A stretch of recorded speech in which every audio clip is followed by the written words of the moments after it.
So, Dr. Cerceo is a professor of medicine, actually full professor of medicine, executive director of climate and health at Cooper Medical School and Rowan University. She's the associate program director, actually, for the internal medicine residency there, and chair of the physician engagement at Cooper University as well. She's completed her medical degree at Robert Wood Johnson Medical School and residency at the Hospital for UPenn, along with her diploma in climate medicine through the University of Colorado. She is board certified in general internal medicine, and she oversees faculty development and research and is the executive director of climate health. She's responsible for integrating climate health content throughout the 4 years, the continuum of medical school, into residency faculty development. And she's a course director and selectives in medical humanities. So she wears a lot of hats. Is an expert in so many topics, actually, in medicine and climate. And so we're thrilled to have her speak today on women's health and climate crisis. I would say that this is a series we're going to have twice a month. So if you like this, please come back and please join. Obviously, if there's learners here, whether in the UME or GME space, you can join I think it's still free, still free to join our committees and our society, which is great, and we'll have a lot of offerings. But with that, I'll turn it over to our dear friend Lisa. Thank you so much, Dr. Kawani, for the lovely introduction. And I'm really excited to talk with you all about climate crisis through the lens of a women's health focus. And obviously, there are so much that related to climate health that can impact all of us. And so we are in this talk as part of a disclaimer, really, again, just focusing more on things that are impacting women, but again, with the recognition that it affects all of us to varying degrees. And so as we start off the talk, we'll just do a very brief, high-level discussion of climate change effects on health. We'll go through some specific examples and also highlight breastfeeding and birth outcomes and how the climate crisis may be impacting that in particular.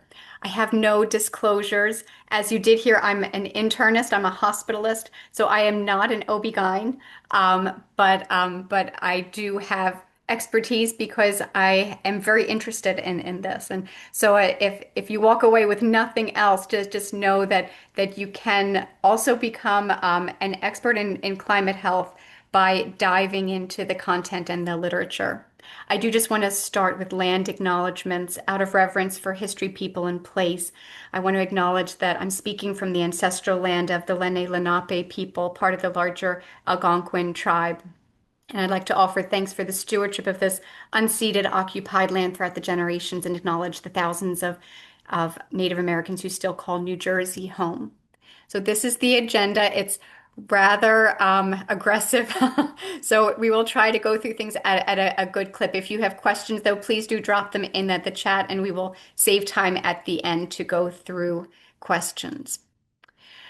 So underlying all of this is that you cannot have healthy people on a sick planet. And I think anyone who's coming to this talk has an innate understanding of this, but our lives are intimately connected with the environment, with others, with plants and animals. And so in harming the world around us, we are quite literally harming ourselves, and not in 100 years, but the impacts are happening now. And of course, different populations are going to be affected differently. And so we're going to look at this now, particularly in regards to women's health, but just know that it certainly impacts everyone.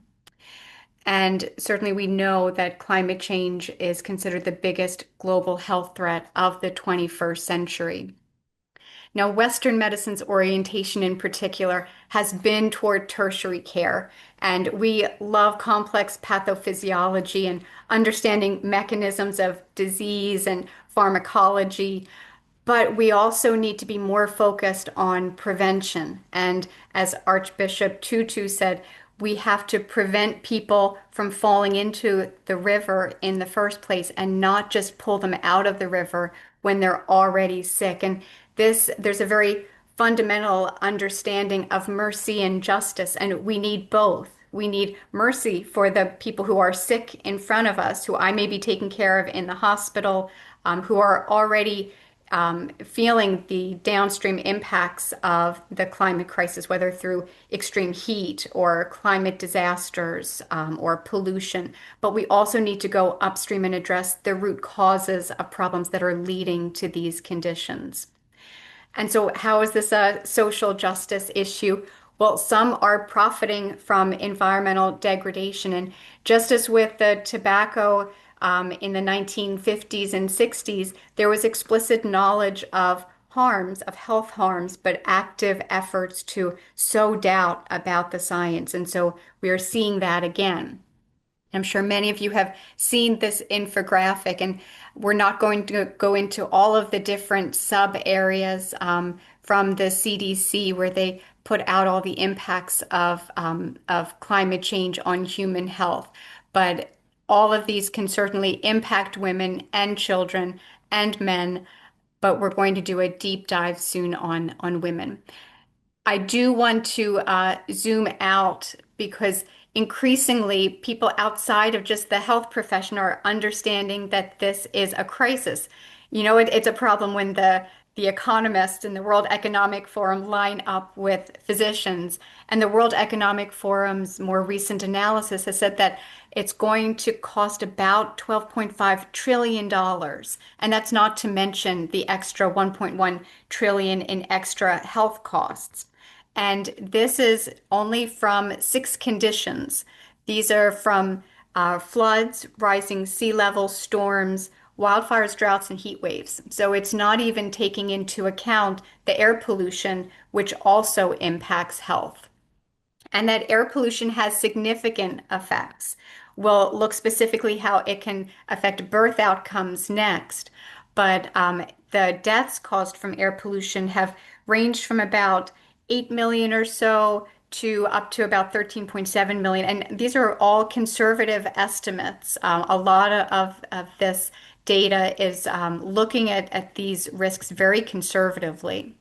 So historically, more and more recently, Asia, South Asia has been very impacted. But certainly after we had the Canadian wildfires, the US and Canada actually had the biggest delta, the biggest increase in particulate matter.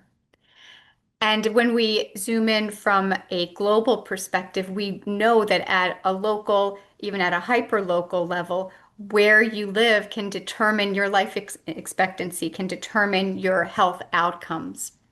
Now, ACOG, the International Federation on Gynecology and Obstetrics, have all been saying that climate change is a major public health concern, that it can affect fertility, it can affect pregnant women and birth outcomes. And so it is a choir of voices speaking to this.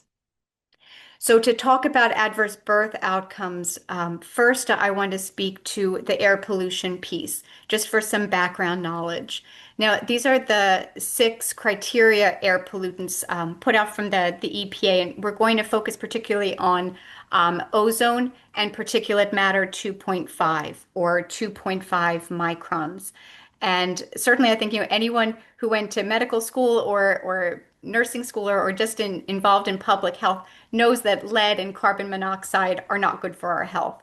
But a lot of people don't necessarily understand that particulate matter and ozone smog are in the same category of badness, essentially. And particulate matter 2.5 is really exceptionally dangerous. So PM 2.5, it's 2.5 microns. You can see that's the size of a human hair. PM 10 is 10 microns, just large enough to get lodged in the upper airways. But PM 2.5 is so small that it can traverse the airways and then cause systemic inflammation.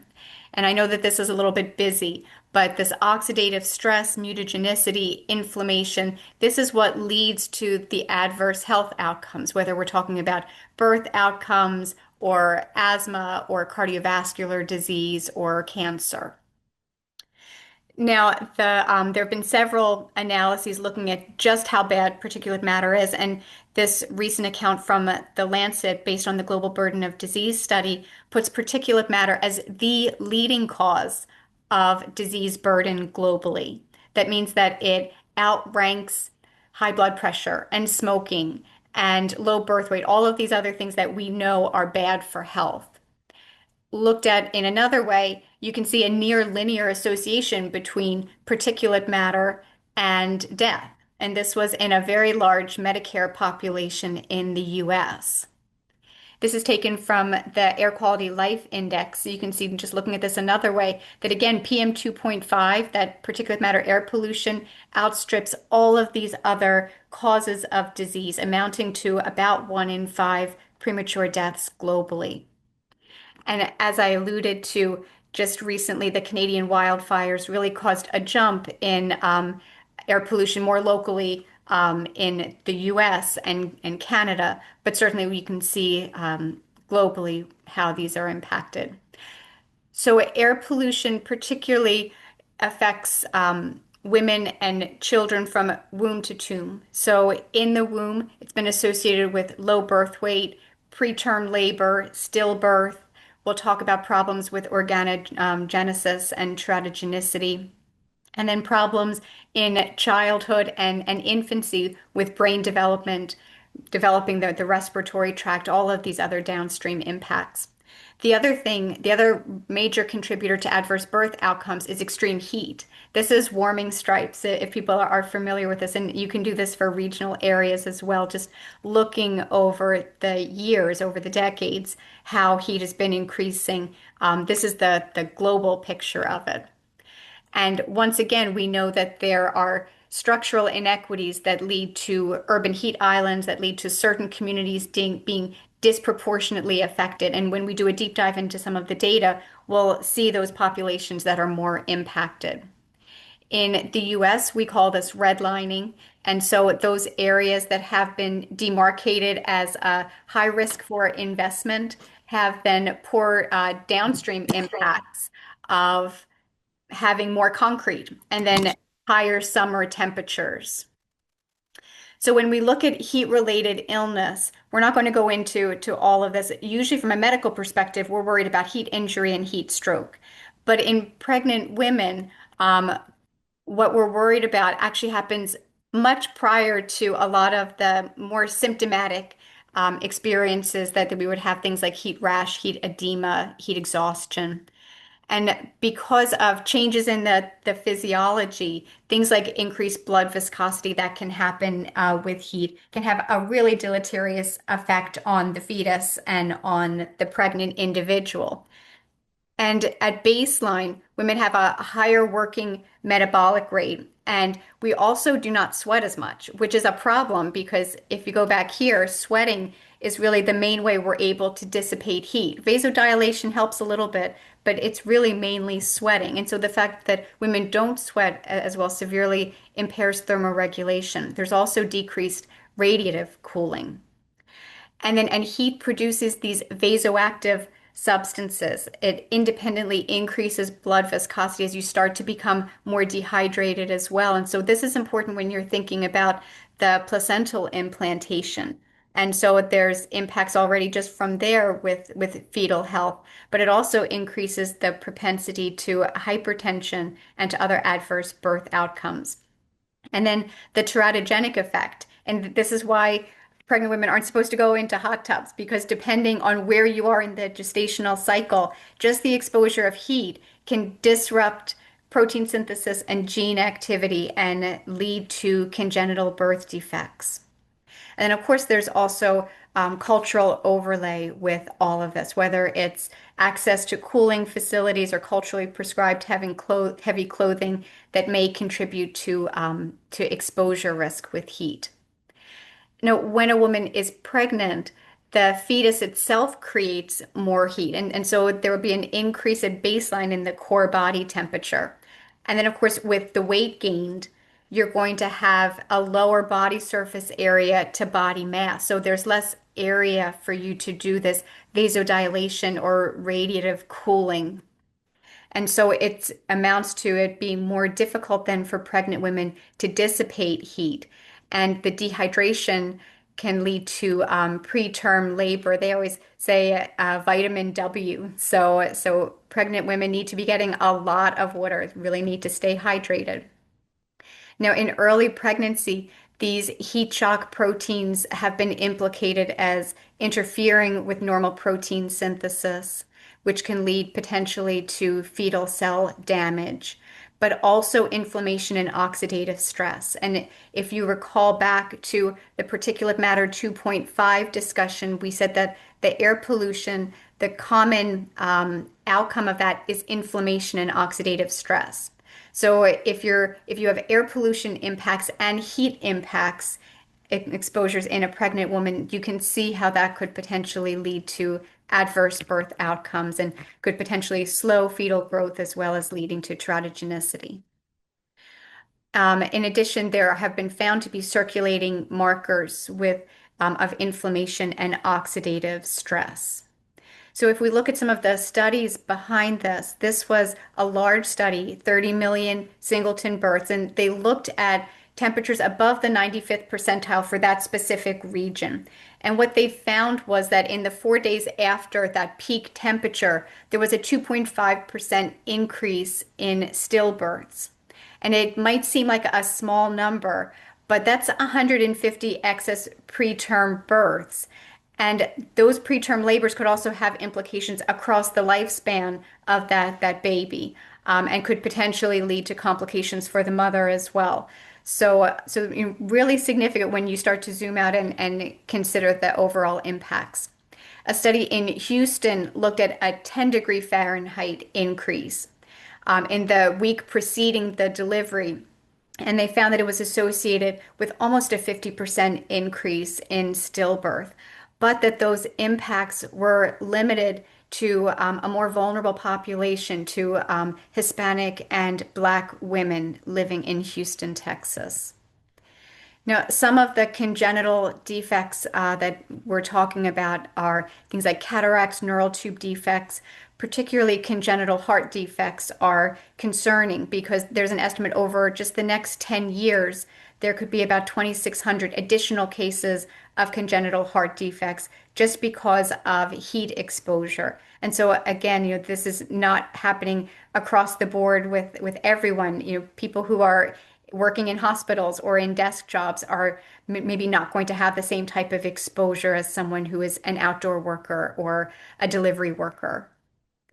Now, this is a review, Bruce Becker's review that I refer to frequently. A really well done systematic review of 68 studies, and they looked at the effects of heat and air pollution.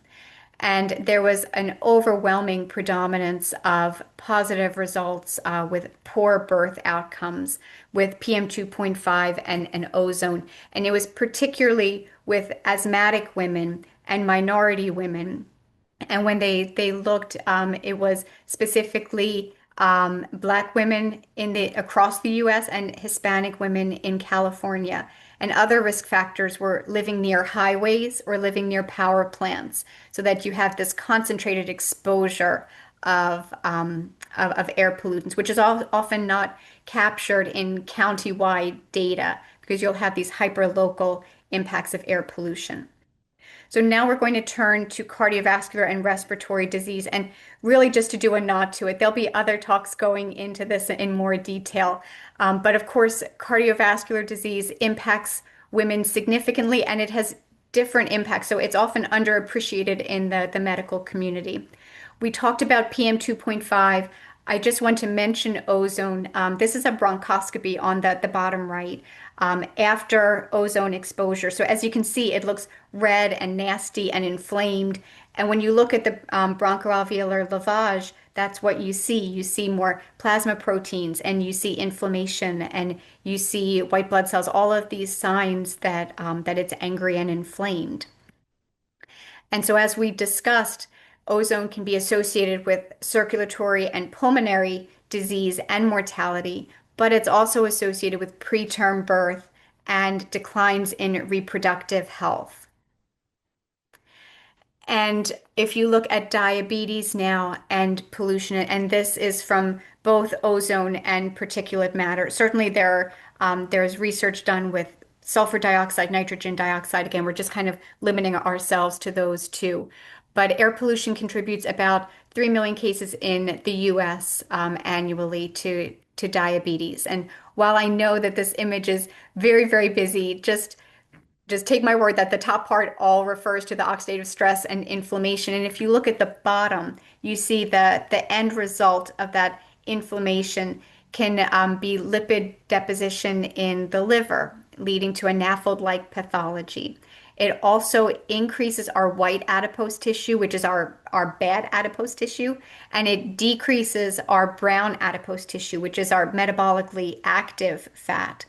And it then leads to skeletal muscle resistant, insulin resistance. And so downstream, you then end up with diabetes.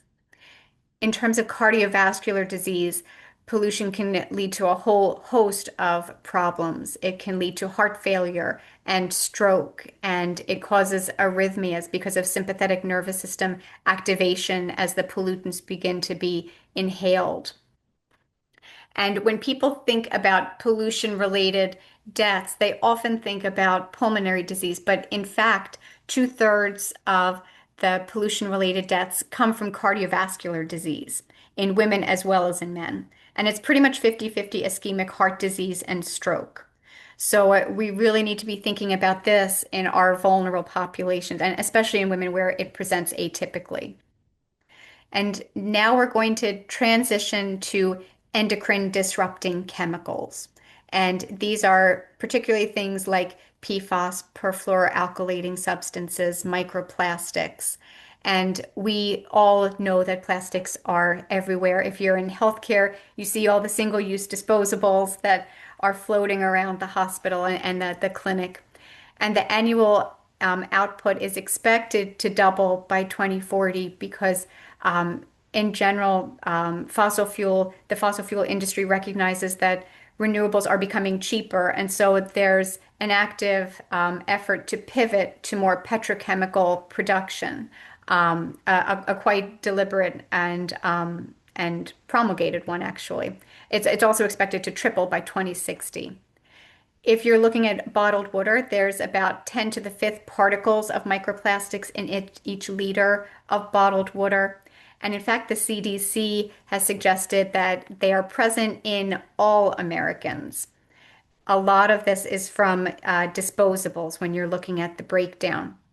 And so these macroplastics, and you can see they come from all different sources, but macroplastics will then gradually break down, especially catalyzed by heat and sunlight, into smaller and smaller pieces that are found as low as the Mariana Trench and up to Mount Everest.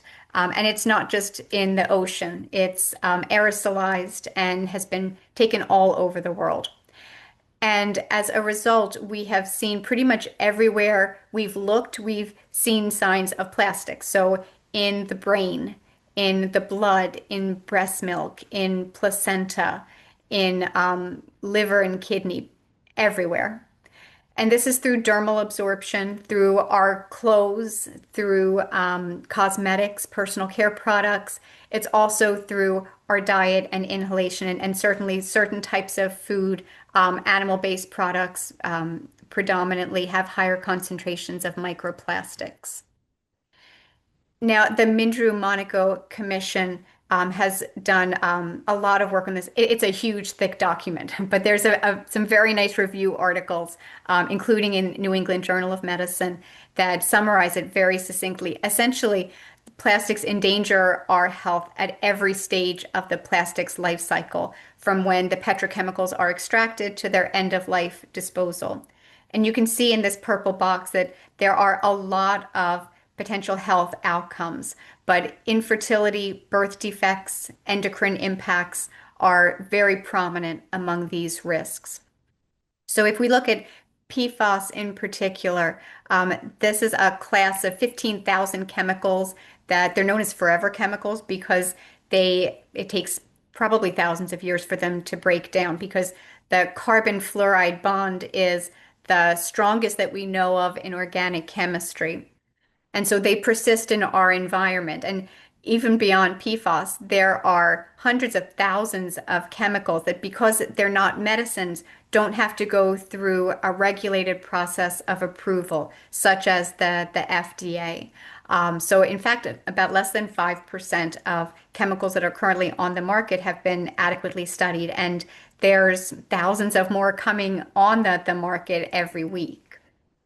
So some of the impacts when we're looking at women and pregnancy, it's been associated with shortened lactation, with lower birth weight, increased risk of preeclampsia, increased stillbirth, infertility, and breast cancer. And the breast cancer piece is particularly interesting because my grandmother would have had a 1 in 50 chance of breast cancer.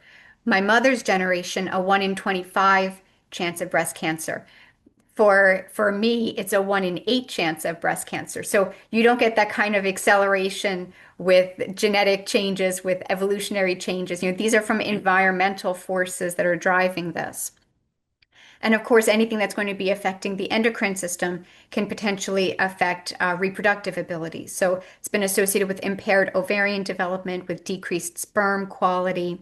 There are many studies, particularly in animals, but in people as well, about associations with obesity and diabetes. I alluded to the hormone sensitive cancers. There's immune impairments noted when people have high levels of PFAS or microplastics in their blood. It's been associated with a decreased antibody response to vaccines. And particularly concerning are neurodevelopmental harms, ADHD, developmental delay, and IQ decrements. And it really, these endocrine disrupting chemicals can impact along any part of the endocrine sphere. So from hormone receptor expression or transport to synthesis, epigenetic changes. So there are certainly many potential targets, although the biggest target is to turn off the faucet of plastics upstream. When you look at the impacts of plastic chemicals, it's been estimated that about $2.5 billion of US healthcare costs annually come from these petrochemicals. And to put it in context, remember that the Inflation Reduction Act, which was widely touted, was about $370 billion. And the damage from the LA wildfires are estimated to cost about $250 billion. So these are just astronomical costs to human health from something that's preventable. And it's been found in fast food. It's been found particularly in meat-containing fast food, but pretty much everywhere in the food itself and in the wrappers that contain it. And the International Federation of Gynecology and Obstetrics has noted that every pregnant woman has at least 43 different chemicals in her body.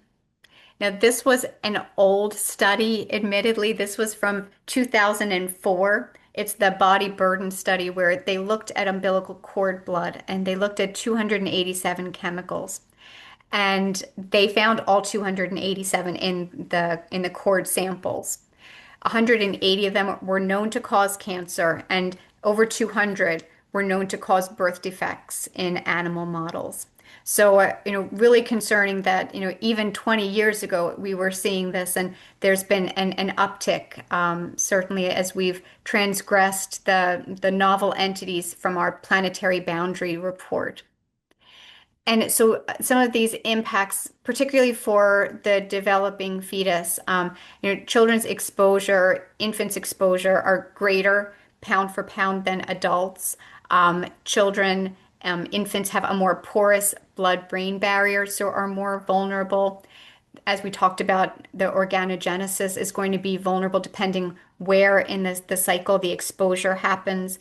And then just simply, babies have a longer lifespan for problems to arise. And so, a lot of this literature is just starting to evolve because there is such a long runway for problems to potentially develop.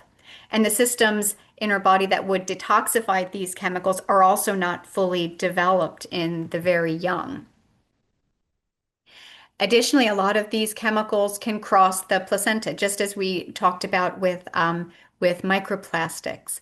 And so some of these are, some people are more susceptible to epigenetic changes. And so there may be particular vulnerabilities among different people. And importantly, there can be exposures to multiple different effects. So someone who's in an urban heat island might also be living near an industrial plant and might also be living near a large highway and so be exposed to air pollutants. So there's often not just one exposure, often multiple exposures. And as a result, just as with air pollution, there are impacts from the womb to the tomb. With endocrine disease, again, affecting a wide range of conditions from weight to cognition to thyroid disruption, lipid disruption, cancers. When they've looked specifically at fertility at phthalates, a type of chemical, they found that there's lower estradiol and higher FSH and LH, all of which portend potential problems with fertility. And those higher levels have been associated with inflammation and with oxidative stress. Again, the same type of theme that is coming up again and again. And as we said, the sex hormones affect much more than just sex. It can affect memory issues and osteoporosis, cardiovascular risk. So all of these additional impacts. And while this doesn't necessarily just affect women, some of the microplastic studies that have come out recently are so important that I just had to mention them. The study from New England Journal from Italy, they looked at carotid endarterectomy specimens, and they did all of these tests on them, and they found that the patients who had microplastics or nanoplastics in the plaque that was in their carotid artery had almost a fivefold increased risk of mortality, heart attack, and stroke. So really a very well done study and very sizable impact. And you can see the arrow sign here, all of these sharp little pieces of microplastics that were picked up by electron microscopy. And then another really leading study that came out from Matthew Campin's group looking at microplastics, particularly in the brain, although they looked at decedents, liver, kidney, and brain, and they found that the brain really concentrated like a sponge, the microplastics, leading to about the equivalent of a plastic spoon worth of microplastics. And it increased actually by 50% when they looked at decedents from 2016 compared to 2024. So again, not specific for women, but something I think it's really important that we keep in mind in general. And you can see these little nano shards of plastic in the different biopsy specimens. And we should certainly be counseling patients on actions they can take. This is Tracy Woodruff's excellent review article from the New England Journal. And these are things we should be doing too, like not heating up plastic in the microwave and consuming less meat and trying to use non-toxic equipment, staying away from synthetic turf. But there are recommendations that we should certainly be sharing with our patients. And there are other advocacy issues that we can undertake both at a local level and also at a global level. I am now going to turn to natural disasters. I hope everyone's still doing okay. I know I'm talking kind of fast. So this is close to home in the US. This was Tropical Storm Helene that happened recently in North Carolina. And then, of course, just much more recently, there was Hurricane Melissa that hit in Jamaica. These are just happening more and more frequently and are certainly not going away anytime soon. In the US, the number of billion-dollar disasters have been gradually ramping up and up. There was 27 in 2024, and that was only surpassed by a record 28 the year before. So, what happens with women and disasters in particular? It's been shown that Women have a disproportionately high mortality during natural disasters, and that overall there's a decreased life expectancy among survivors. Women and girls in particular are at higher risk for physical and sexual violence and are more at risk for mood disorders after a disaster. And going back to our adverse birth outcomes, they also have increased complication rate if they are pregnant in the midst of a disaster. And then from a more global standpoint, but this also happens locally as well, there are cultural issues, climate refugee issues. Often low education may be a risk factor for migration. Many women may be moving internally as well. And in fact, many climate migrants do move internally within a country. And so then that also leads them to be less counted. They're less accounted for in the overall migration picture if they're moving within a country. Women may have fewer employment opportunities, and they're often caring for children and at risk for trafficking in the midst of their movement, which may be driven by chronic conditions or by an acute disaster. So, as I alluded to, women are often more likely to undergo short-term migration and may be excluded from analysis. They may be displaced by chronic impacts such as drought and desertification that may be leading to decreased agricultural yield. They are more likely to experience dietary deficiencies and have poor baseline nutritional status, and so are less able to rebound when there's an acute phase of a disaster. And these nutritional deficiencies impact women and children disproportionately because across the life spectrum, women are more vulnerable to dietary deficiencies. This is just an example of rice. As you have higher CO2 concentrations, the actual rice or the wheat or the pulses tend to have less nutrient value, so less B vitamins, less iron, less protein. And so even if people are eating an adequate and quote unquote adequate amount, they're getting less nutritional value for it. And of course, higher rates of baseline anemia can just exacerbate this. When we're looking globally, low and middle income countries will have about 60 to 80% of the food being produced by women, but very few of them are actually landowners. So again, that this puts women more at risk if there's a climate disaster. Only about 2% have actually the paperwork for their land. So a very precarious position. And again, often caring for children, elderly, and have less resources, less education to draw on, and often poor access to obstetric and other care. When we're thinking about water shortages, in some regions, just carrying water may use up to 85% of a woman's daily energy expenditure. And certainly, walking these long distances, possibly alone, puts women in harm's way. Now, we're not going to go into waterborne diseases or vector-borne diseases, but these are also complications of hydrologic cycles and hydrologic instability. There are two excellent review articles I'll just refer you all to in New England Journal of Medicine. This is the vector-borne disease article. And so, in our last section here, we're going to talk about breastfeeding and lactation. And much of this was based on a review article that I did with several of my colleagues. So we know that breastfeeding is the optimal form of nutritional feeding, but two-thirds of the world's infants are drinking commercial milk formula instead of breast milk.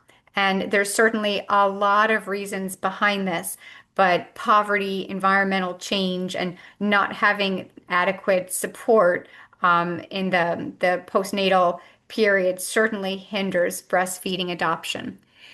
So if we first look at the impacts of temperature, we already talked about some of the pregnancy risks, and certainly if you have preterm birth, that's going to complicate the whole breastfeeding picture. But in addition to the pregnancy risks, it also places women at risk for dehydration.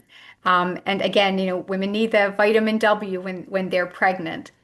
It also predisposes infants to dehydration because they have free water loss and there may be insufficient milk production to replace that deficit. And if it's 104 degrees out, it's hard to hold that hot little bundle of joy right next to you for very long. And so the heat itself might make exclusive breastfeeding very, very difficult for women. And going back to disasters now as a follow-up of what we were just talking about, aside from all of the other risks to women and children, the healthcare disruption may not allow for a continuation in postnatal care and infant care. And there may be an over-reliance on formula in the midst of a disaster. Often aid groups will come in, well-intentioned, but often with boxes and boxes of formula. And so it may send the wrong message to mothers and breastfeeding persons.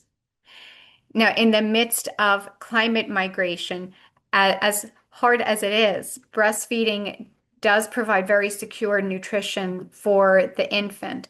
And even a malnourished mother is still able to provide breast milk for the child. And so certainly aid groups should be prioritizing lactating and women and pregnant women and children, but trying to promote breastfeeding as much as possible in the midst of climate migration does provide a bit of security for the infant. Um, I already mentioned about the malnourished mothers, and there are national, international organizations like the WHO. There's the U.S. Breastfeeding Committee on Infant and Young Child Feeding in Emergency that provide resources so that midwives, physicians, nurses can assist mothers to even relactate or lactate de novo if it's been interrupted in the midst of a climate disaster.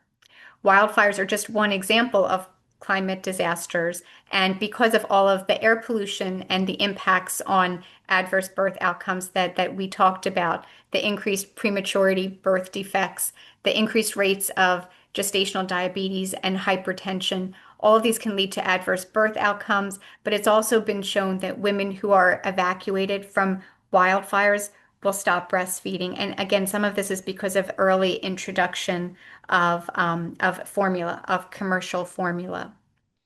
Now, we saw this image before early on when we were talking about particulate matter. The particulate matter also gets into breast milk, as do a lot of other things. There are many contaminants, including microplastics. Plastics have been found in breast milk, and pesticides and heavy metals. And that's not to say, that's not to dissuade breastfeeding, because there is a signal that longer breastfeeding still mitigates some of the potential adverse effects of other pollutants. Just to say that this is all the more reason that we need to again turn off the faucet and try to decrease some of those exposures in the first place. We talked a little bit about the high carbon dioxide levels and impacts on nutrition. Pulses, these are things like chickpeas and beans, lentils. All of these will be associated with nutrient decreases at higher CO2 levels. And then we have to think about mental health impacts. So, pregnancy, the postpartum period are incredibly stressful. I have 6 kids, so I can attest to that. But then when you're in the midst of a climate disaster, there's PTSD that happens, increased anxiety, depression. Women are more at risk for violence and abuse. And just eco-anxiety and solastalgia when you have this new life that you're caring for can be overwhelming. So we also need to consider those impacts.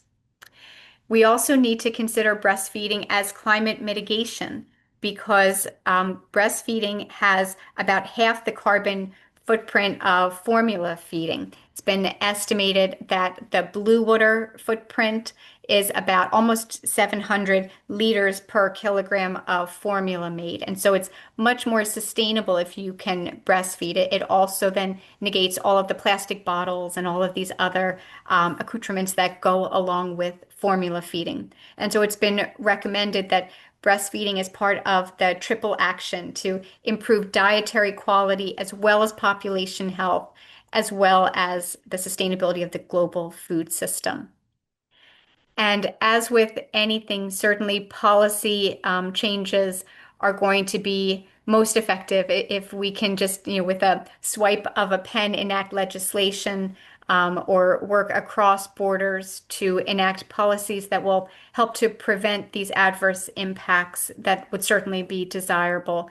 Trying to aim more preventative services, disaster preparedness, particularly at women and infants, up training our community health workers and appropriately integrating midwives. All of these can help to mitigate some of the downstream adverse impacts.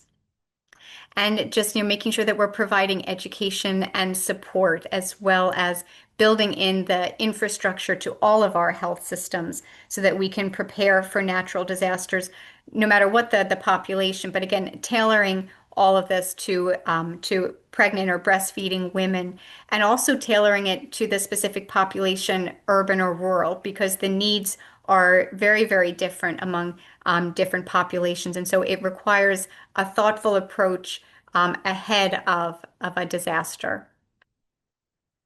And some of these other practical solutions can include checklists. Many of these are available from WHO and some of the other resources that I had talked about. Hygiene education, if there's flooding, then bottles may not be able to be sterilized appropriately. So making sure that there's hygiene education and milk expression training.